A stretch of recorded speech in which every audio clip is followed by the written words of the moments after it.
And I'm going to say good morning to everybody and welcome. We're going to be talking about Khan Academy today. I'm going to be talking pretty much about the basics. And then I have a special guest in here today who is Melissa Sternberger, and she's going to talk a little bit about the data that she's been able to collect. And then I am going to answer that question for Nicole at the end on the mappers, and we will talk about that. But I have a PowerPoint in here that is right over top of the title if we want to go to that first, because I just wanted to make sure that you guys understood how to start and how to get started. I'm already on slide 3. Look at that. So there is a survey link at the top, and there's one at the end, and there's also survey links on the doc if you want to get it from there when we're finished. So I just want to make sure that when you guys are going in, that all of your students are actually rostered in Clever. So Mr. LaPlante goes into Clever, and when you go in, you're going to see Clever students. However, the kids still have to connect to your class. So they can log in through Clever and it will take them in, but they're not really connected to a class. And I do have an example here. I put a video in that you can see, and I'm going to make this a little bit bigger, that this says Clever students here, but they're really not in here. You still have to do the add a student. So you can decide when you're in here how you want to add them. You can invite them through your Google Classroom, which will connect it right to your Google Classroom. You can send your kids the link if you have another way to send it. You want to send it to them through another platform, you can do that. Or you can create user accounts for anybody that's under 13 years old, because they don't suggest under 13 years old that they, I guess, use Google, but I would not have a problem with that. I think most middle school kids and even 4th, 5th grade kids, that would probably be the easiest way for them to connect, would be with their Google account. When your students are joining your class, this is what it looks like on the student side. When they go in, they have to put that, they have to put that little class code in. It says that they have a teacher, but they're not in the class. And every single class will have a student. So if you're like a 3rd grade teacher, you're going to have that kid in there for math, ELA, social studies, science rostered in there as a Clever student, but you probably only want to use one class. You do not want to use join them to multiple classes.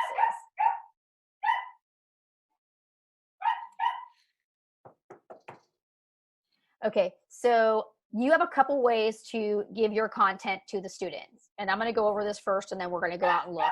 You can start them with the course mastery placement. If you do this, this actually sets up your students a prescriptive lesson so they can work at their own level and at their own pace. And they're going to get feedback on all of those little quizzes and assessments that they're doing to help fill that gap. If you do give the course mastery placement, it does not mean that you cannot give assignments. You can still assign content. You can choose the grade level and assign it by grade level. You can choose topic. You can assign different grade levels to different students. You can also pick a different topic, because there are tons and tons of topics out there. I pulled this video because this is actually a guy from Khan Academy. It's a fantastic video, and it's only a couple minutes long.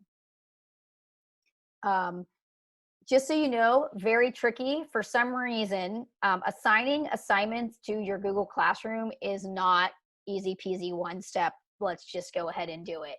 You actually have to go in to the bottom of each lesson and hit assign once you're in a student view.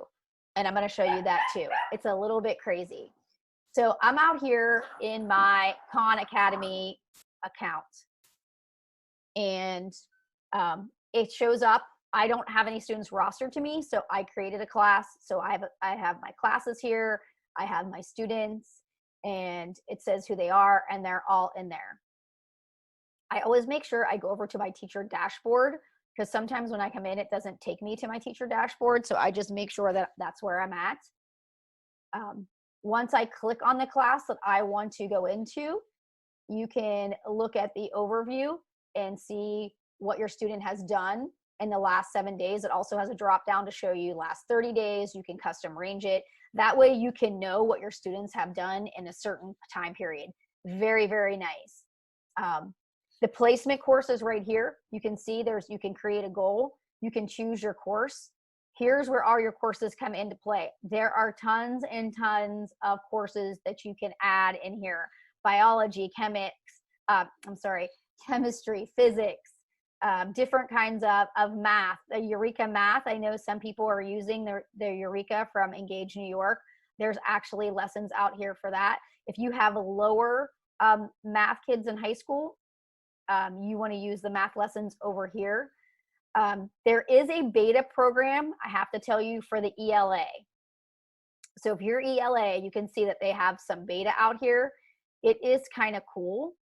I've looked at it, but it's kind of difficult, I thought. I did not think it was easy for the students. Let's see if I can go back out here. I think I picked 2. Sorry, let me delete one.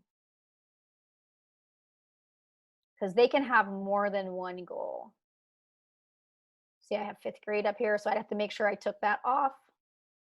And then I have beta 2nd grade right here. Let's see if it'll take that. Nope, can't do a mastery there. But you can do assignments. You can see here's the 2nd grade beta assignments that will take you in. And I do want to show this to you first. When you go into the lesson and you click on it, you can go ahead and see the student view, which is something I like a lot.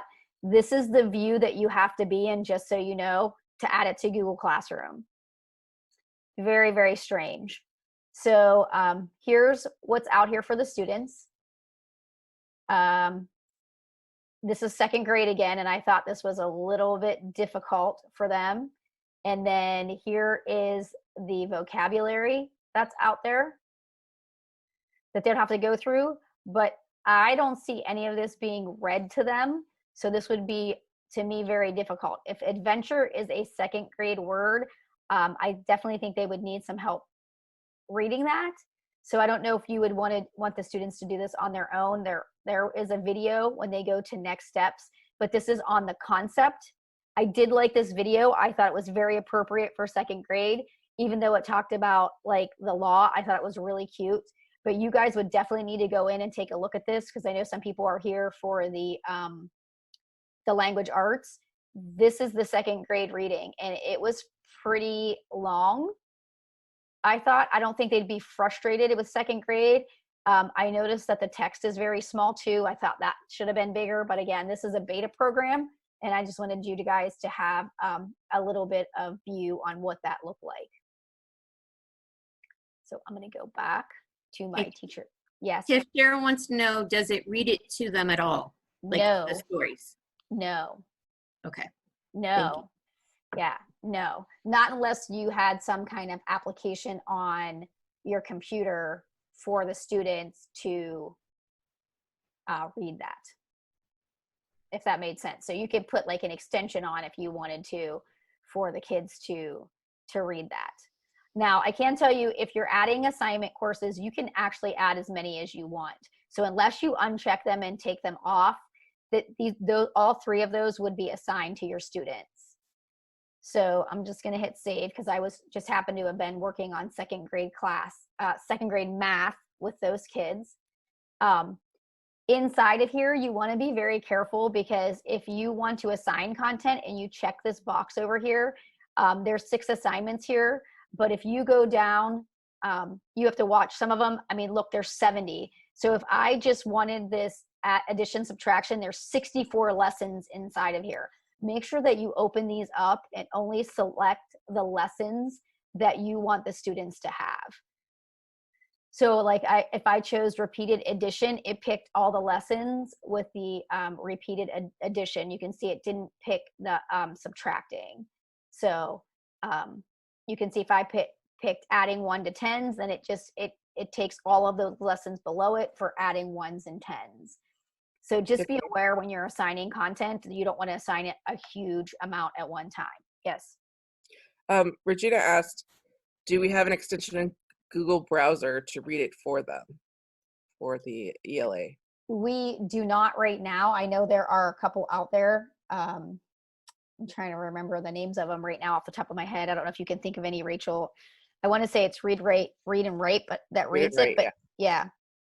yeah, but I know there is a paid side to that, but there is a free side, and we don't have that on the computers because if we push it out,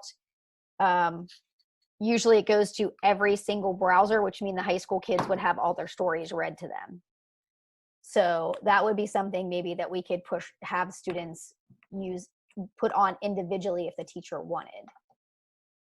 Is there another question? She just said it looked like a purple puzzle piece, and that is the Read and Write Yes. section. Yeah. Yeah, but I just want you to remember that ELA piece is in beta. So it could look completely different in a month or 3 weeks. So that's like the mappers we were talking about. It's in beta, and they don't even touch it or use it. And now they have something completely different that they're going to use. So I just wanted you to be aware of that.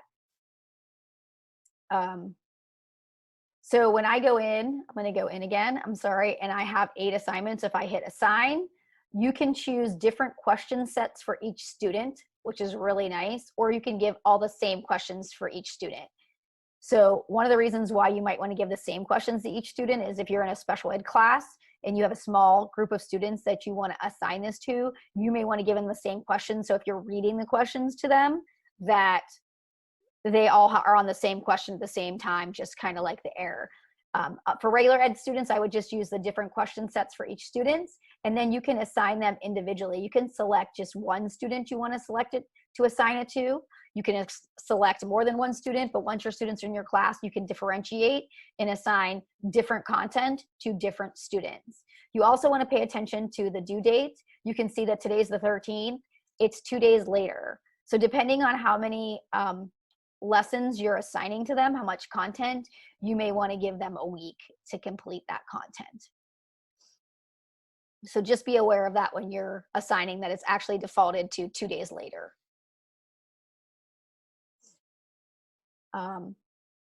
When I go out to my students, this is what's really nice. I can see that I have my student in here, and I want to look at, I should be able to see. I wonder if because I took it off, it deleted it.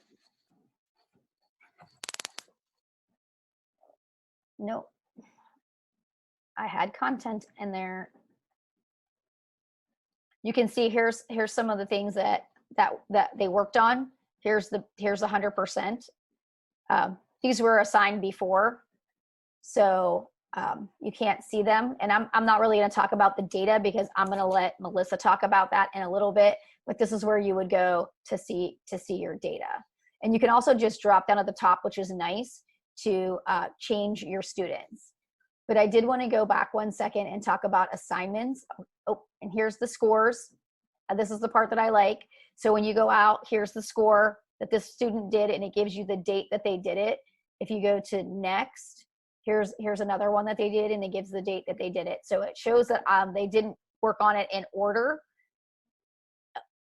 because they skipped different things, but they have been working on it at some points. Now, these are blue because I worked on them the last couple of days. Now, I haven't completed them, just so you know. So these 2 areas are blue because I started them, and it even gives you the date that I started them. Joyce is saying that looks like Apex. A little bit. Yes, it does.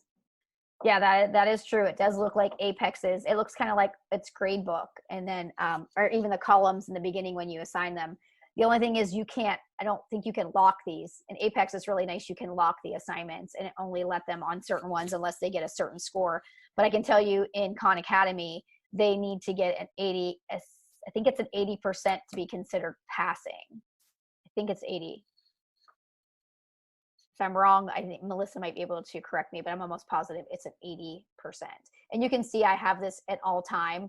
This is from all time because really, it's not giving me, even though I worked on this, I didn't do the tests. I didn't finish them. So it's not giving me completed, but the measurement and length that I worked on, you can see it gives me, here's the quiz that I did, and that was on my first attempt. So it does show you how many attempts first and last, and how many you needed. It does show if I needed to use the drawing tools, and if I and what the hints look like, which is really nice. So I don't know if you've seen that in the assignments, but if you go out into the assignment, it starts with a video, of course.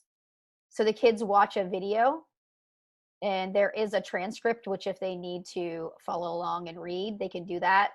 And then the next step would be the actual little problem that they do to answer the question. And sometimes you have to pay attention because it says choices, and they're not the same like air. So this is not air-like. There's not squares if they're picking more than one. That's the only thing that I wish was a little different. If you're picking more than one, they're still circles. See, almost there, even though I had to do choices more than one. So now it would let me move on. So I just want you to be aware that there's not a differentiation like there is on other platforms. So it gives you the video. You go through your lessons, and you can see the little play buttons are the videos. And then when you get to the little piece of paper, this is your activity that they need to go through. So there is a fill in the blanks. I have not seen any that are drag and drop. Somebody can correct me, but I have not. So I don't think that's an option. And then there's a practice set. And I love that it gives you the math standards at the top that the students are covering. Right here is the little video, and here is the little doodle if they needed to draw something or figure out the problem. In every single lesson, there is a little doodle pad where they can work on their problem. And there's also a video hint. Love this little feature down here at the bottom. They can erase, they can undo. I definitely think that if you're starting to use this with students and they've never used it, this is something you're going to have to teach them the first time, because I'm sure they'll find it, but they may not realize that it's in there unless you teach them to use it. So I'm going to go ahead and do this problem and hit check. Love the little stars, and you can see as it comes up, it says, see how they answered the question. And it actually, again, gives you the solution on how they answered the question. So you can see the answer. But I can't see that until I put in an answer. So if I don't put in an answer, they're not going to show me how they solved it. So let's see if I can get this one. See, I can get help, or I can move on. If I don't understand, I can just decide what to do. Again, I would always have the kids try again and try to work the problem out and put in the correct answer and then move on. So that is pretty much the steps through going through Khan Academy. Again, you can see even as I move on, video, practice, video, video, practice. And you need to go through these lessons in order to get your score. So that's kind of how it teaches. It does a flipped model, which is shows you a video and then wants you to do some practice. So do we have any questions on that? Now, you can go out here and look at these and assign them just inside Khan Academy. You can see I can assign this to second period. I could choose the students. I could pick the due date. And this is something that's already assigned. I can go in and I can change the due date for them on this assignment in particular. If they don't finish it, I can add more students if I wanted, and I can hit assign over here on the side. And this is just going to be inside of Khan Academy once you look at the lessons. Down here at the bottom, again, you have to be inside the lesson in order to assign it in Google Classroom. So you'd want to go out. I would want to pick the Google Classroom that I'm going to find one that I'm just going to use this one. I would make it an assignment. If you wanted, you could ask a question, so they'd have to watch the video, and then you could ask them a math question just on this video if you wanted. But I would probably make it an assignment and then go ahead and go in. The title's already there. The link is already there. You just want to make sure that you give it a due date. And if you are talking about grading things, putting in gradebook, I know some people like to do that. You would want to take that grade into gradebook. And you can say, even in here, I can choose the students that I would want to have this. But if I assigned it in here and it gave me a grade, the only way, there's no way to upload these scores into Progress Book except if you do it manually and you write them, unless you put it inside of Google Classroom and then just hit sync. So either way, that's how you would do it. All right, Tiff, we have a couple questions. Sure. Joyce would like to know, are videos included in the ELA beta? There was a video. I don't know if you saw that. I can go back real quick to a content. I'm going to go here. I'm going to edit my course. If I go down into the ELA again, the beta, and I'll pick a different grade level. I'll just pick 7th grade. And you can say it's 2nd through 9th. And I'm going to choose Trailblazing Women. When it first comes out, again, this looks like the 2nd grade almost. There's article and then there's vocabulary. And then when you go into the lesson, this one doesn't have it. Figures, I picked a grade level that I hadn't looked at and it's not showing me a video. But the 2nd grade lessons all gave me videos when I went through them. 7th grade doesn't have any videos left. Any videos yet. That's interesting. So let's see. Because in 2nd grade reading, when I went through the fairy tales, you can see this. And they went in, come on, open.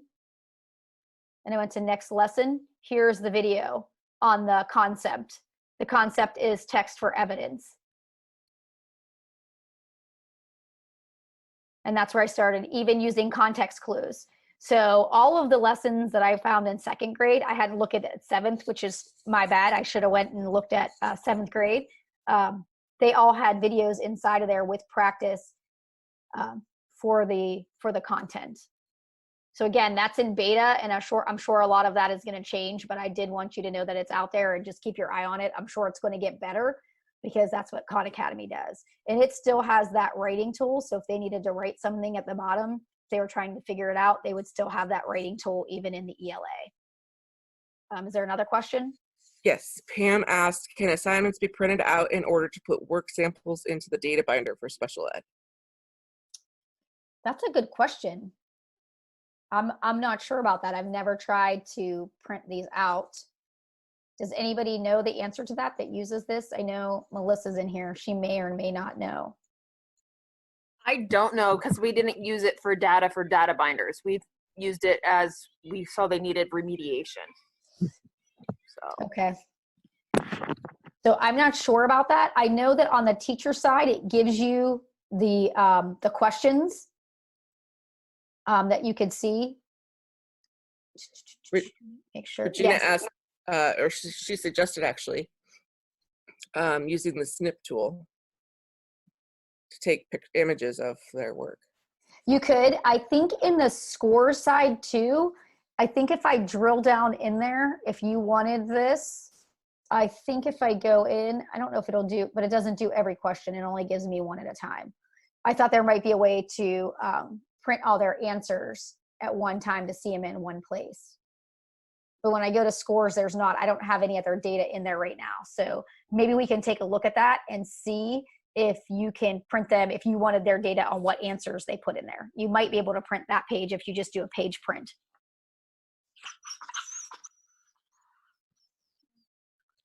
Is there any other questions? Not yet. Okay. So why don't we stop right here? Melissa, why don't you talk a little bit about data, since that's some of our questions that we have in right now. I'm going to stop sharing my screen. And I'm going to let you share your screen if that's possible, unless you want me to just use the PowerPoint.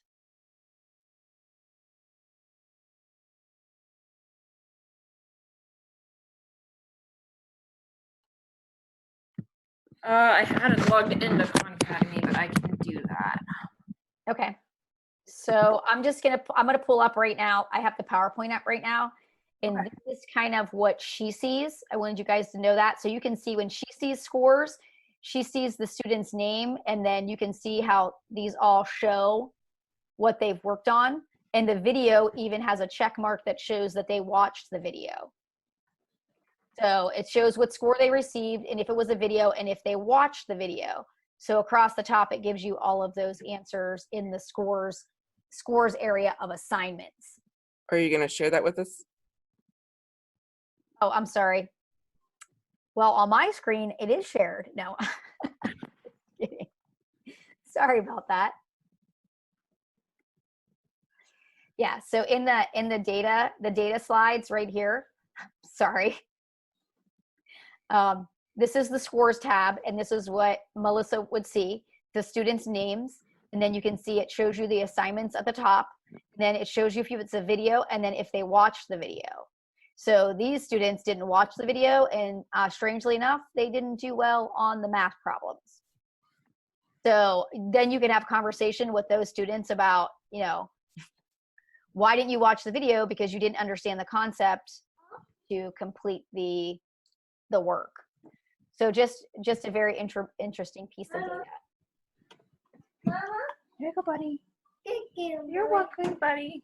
Okay, and then you can also look at individuals, which is what I showed you before. And this is one student, and this is their, you can see this is their last attempt, and then it shows you the problem. So this was number 9, and it shows you what they got. Oops, sorry. Tiff, can you go back for a second? Yes, I can. Shara wants to know, how can you tell if they watched the video? There is a green check mark right here. And see the little play button at the top? And then you have green check marks, and these 2 students watched the video. So you can see this person got 100%, this person got a 75, but these 2 did not watch the video. And you can see their scores are in red, and you can see the topics did not do well. I love that this is color coded also. So you can see the green, the yellow, and the red. It's pretty amazing. Thank you. Mm-hmm. Yeah. Yeah. Mommy. And then this is so cute. So this is the, again, individual report. You can click on the question and you can see what they put in there or not. You can see green, 1 point, question 1, 2, 3. Do you know why these are not in the correct order though, Melissa? I'm just curious. Is this the order this? So it goes by what questions they got wrong first, and then it goes to the questions they got correct. Interesting. So that way you can see errors first and then see real stuff. I got into Khan Academy. If you want me to screen share, I can. Okay, I'll do one more before you quit. So it says if you assigned a course, you can see the progress of the mastery. So I, of course, only had 1 student, so I could only see the mastery of 1 student, but she can see all of her student and the percentage you can see of what they've gone through in this course. So I'm going to stop sharing right now, and I'm going to go ahead and let Melissa share.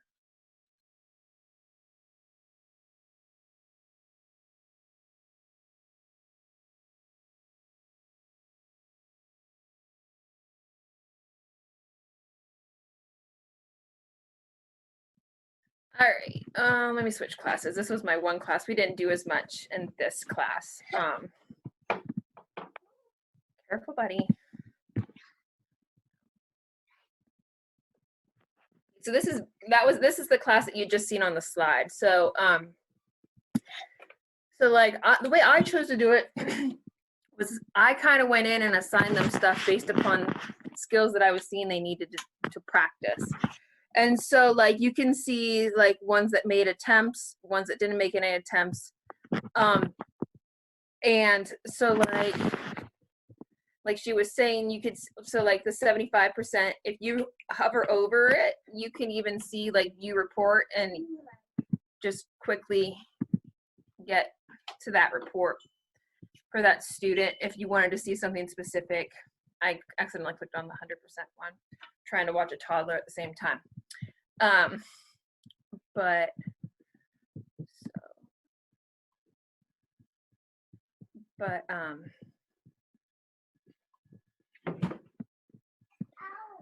Quiet, buddy.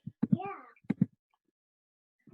So, like for the 25% student, because I look at the last attempt, I can go in and see that she actually learned a lot after she went back and made some more attempts, and her and I worked together.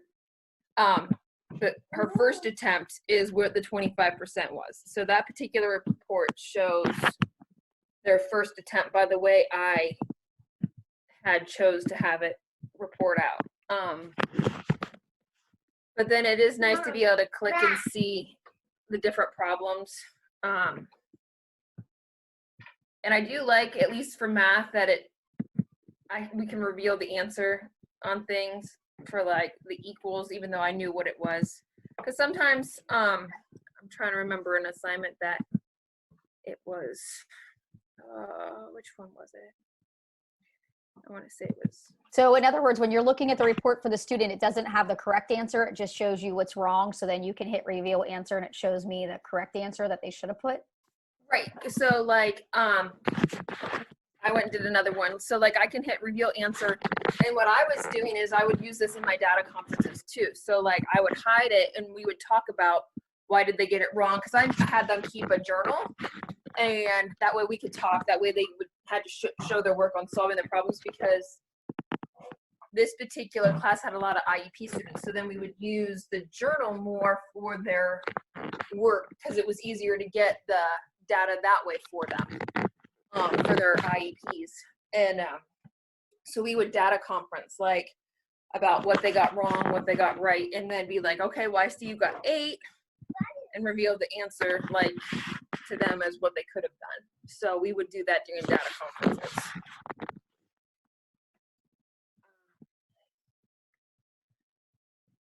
So,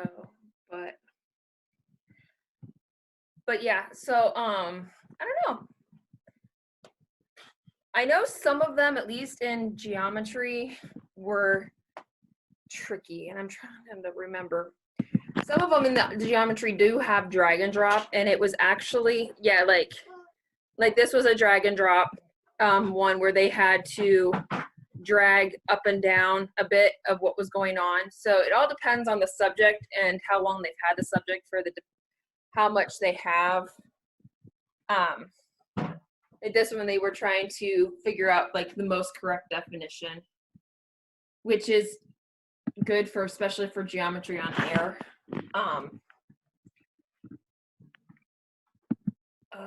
But it was nice that they had to think about it as the teacher version.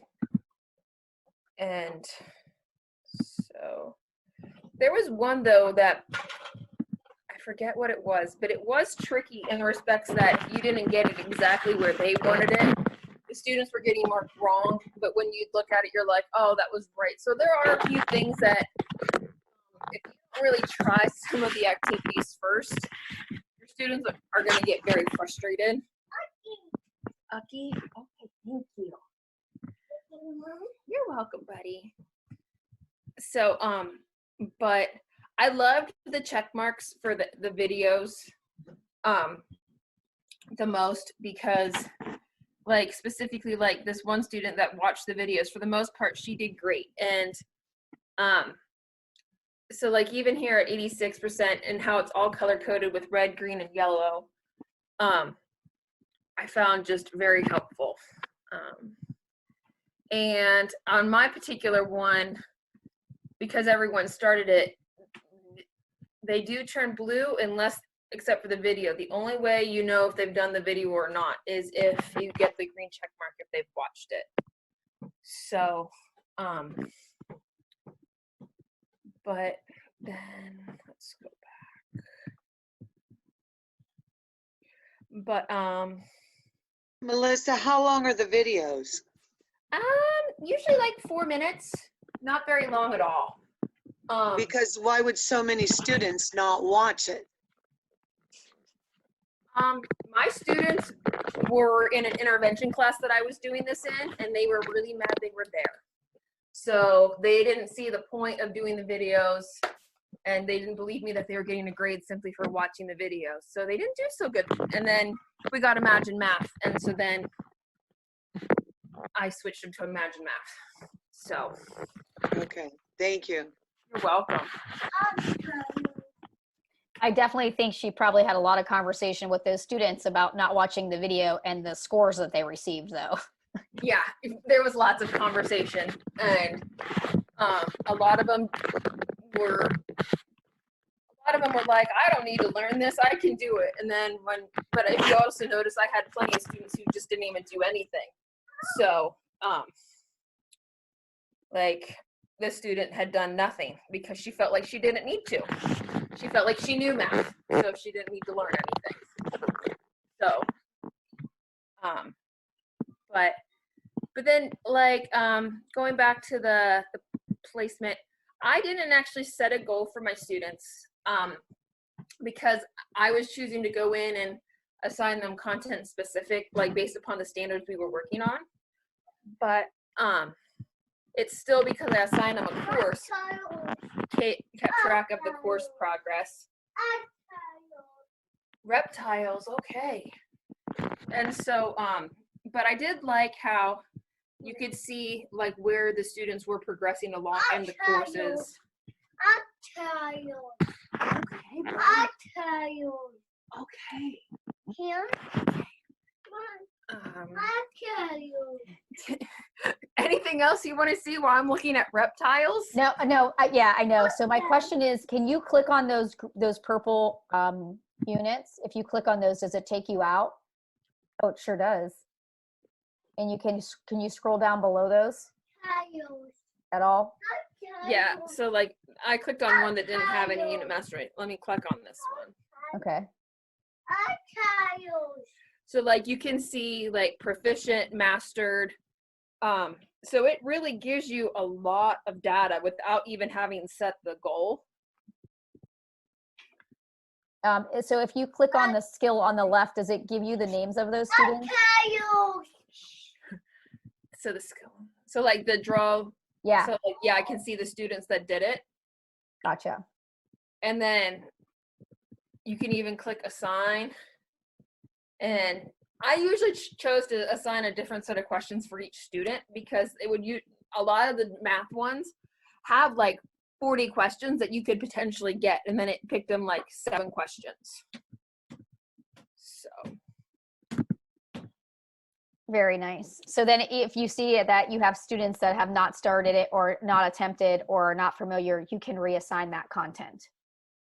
correct. Very nice. Okay, does anybody have any questions on the data that you can see?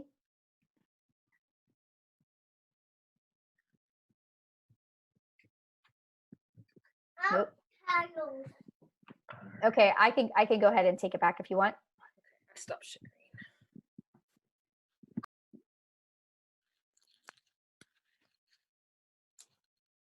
And if you give me 1 second.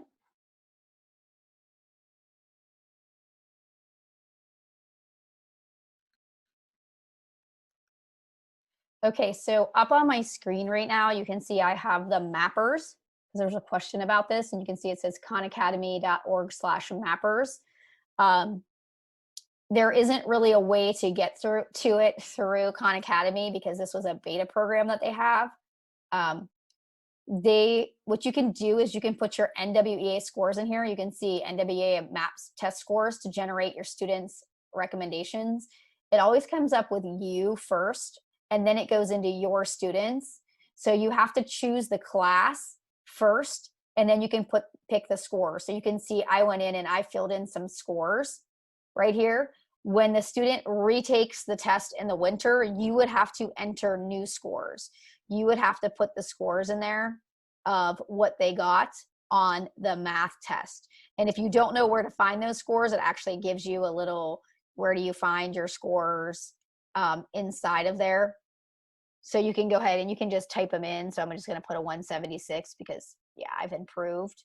And then a 183. And then a 176.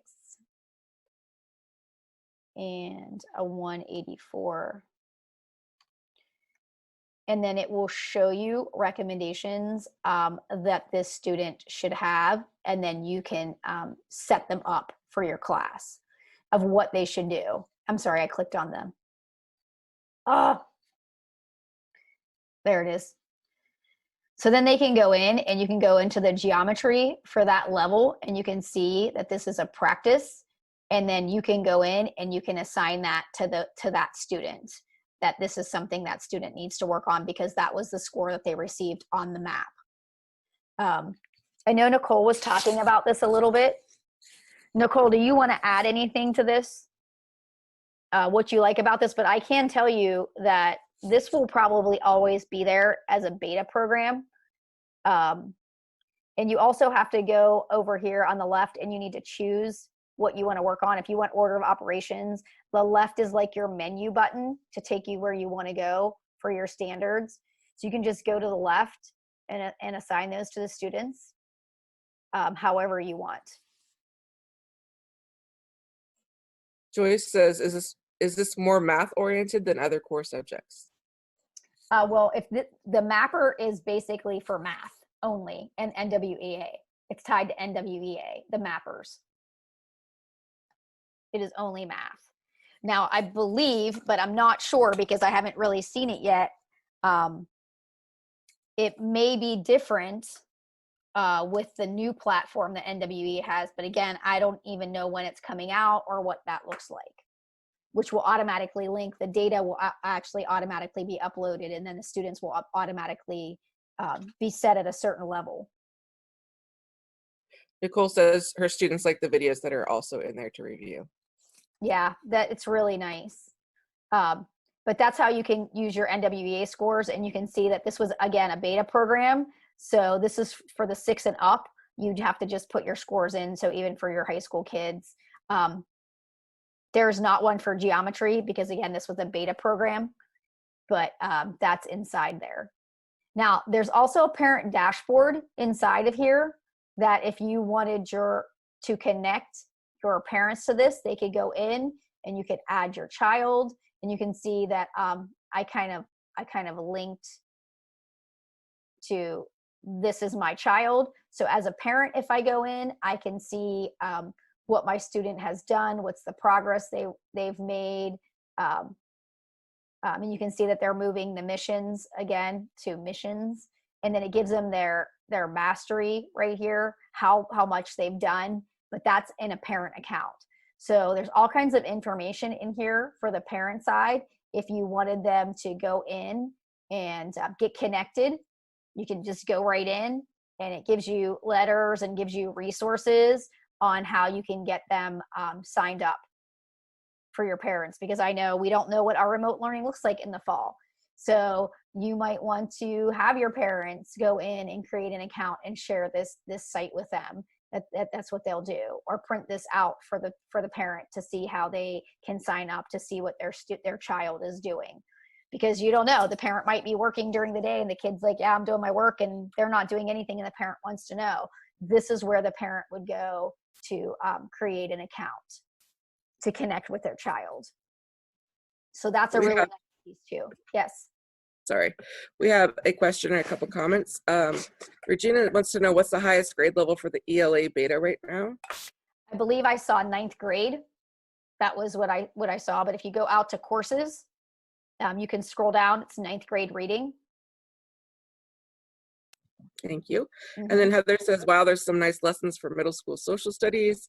And Nicole says, I didn't have trouble with having to put the scores in again, but the scores are not in the same order as they are on the NWEA report. So you have to watch what you're entering. I know that's definitely true. I just knew that other teachers had reported to me that they found that was one of the issues that they came along with, and I don't know why. It could have been that they were middle school students that maybe were taking themselves out of a course, which I didn't think you could do, but you never know. You never know with the middle school kids. They're very, very creative. But yeah, so I have the parent dashboard up here because I signed up as a parent to see my child's information. But they can just go ahead. They can add more children if they want to get their child on as a parent also. So I did want you to know that was out there for parents. If you wanted to give them something, like they didn't know how to teach their kids a certain concept and they were struggling, send them to Khan Academy. They can create their parent accounts. Do we have any other questions right now? The only thing that I can tell you is that it is a free resource. This is always going to be free. It's not a paid resource. Everything they put out there is free. Things that will connect to it will be the things that you pay for, but the lessons inside of here, never.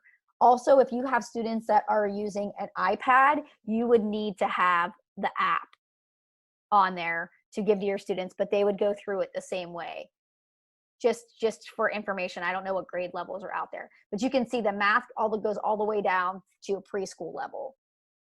So we have our preschool kids and they're using iPads. You could put this on there and there's little lessons for the kids that you could give to them at a preschool level.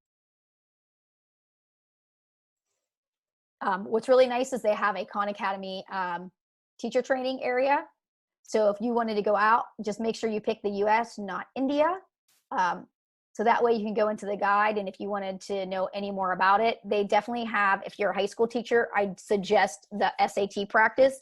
The SAT actually has a implementation with Khan Academy that will help you. So please make sure you're using that if you are a high school teacher. That would come through College Board, just so you know, to help the students pass the SAT.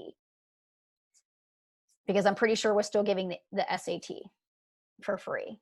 So go through these and just know that there's an educator area where you can learn as much as you want there. But I actually think that this is a pretty simple platform for the most part. The only part they have complicated to me is connecting to the Google Classroom, where you have to actually be in the learner side to assign them to the Google Classroom.